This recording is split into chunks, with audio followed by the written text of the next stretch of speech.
آج ہم بیان کریں گے، پارہ ہے دوسرا سورہ بقرہ ہے، آیت مبارکہ ہے 196۔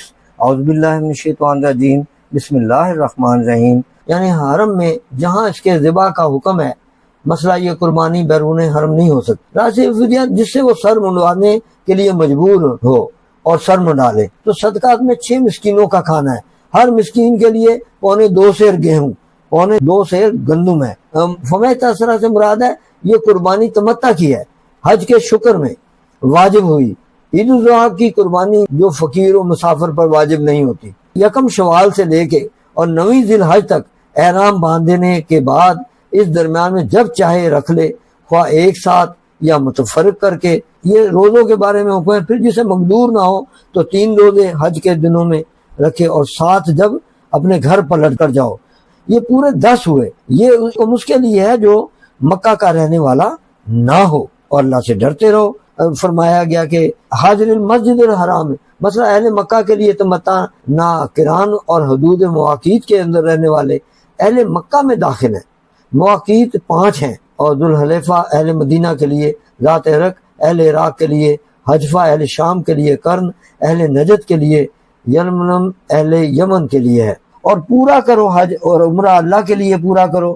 پھر اگر تم روکے جاؤ تو جو قربانی بھیجو میسر آئے اس کی بارگاہ میں پیش کرو، اور اپنے سر نہ مڑاؤ اگر کوئی پرابلم ایسی ہے، جب تک قربانی اپنے ٹھکانے نہ پہنچ جائے۔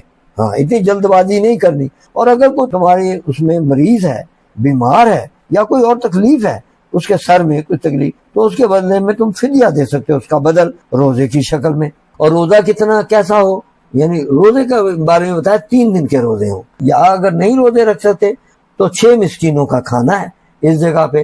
ہر مسکین کے لیے 2.25 سیر گیہوں ہے، کم از کم 2.25 سیر گیہوں۔ تمتع کا مطلب فا میں نے پس، میں نے جو، تمتع پس جو فائدہ اٹھائے حج کے ساتھ عمرے کا بھی، یہ قربانی تمتع کی ہے، حج کے شکر میں واجب ہوئی، خواہ تمتع کرنے والا فقیر ہی کیوں نہ ہو۔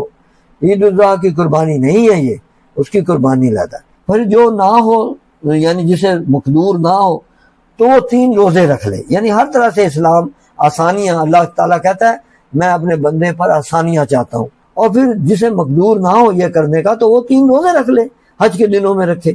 پھر 7 گھر پلٹ کے رکھ سکتے ہو، اور اگر وہاں بھی رکھ سکتے۔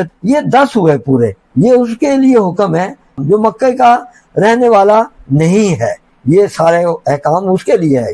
اور پھر اللہ سے ڈرتے رہو۔ تم یہ جان لو کہ اللہ کا عذاب سخت تر ہے۔ اگر نہ کوئی بندہ اس کے احکامات کو مانے تو پھر اللہ کا عذاب تو اپنی جگہ اٹل کھڑا ہے، وہ اپنا عذاب بھیج سکتا ہے اس بندے پر بھی، اس لوگوں پر بھی۔ وآخر دعوانا الحمدللہ رب العالمین، والصلاۃ والسلام علیک یا خاتم النبیین، صدق اللہ علیہ۔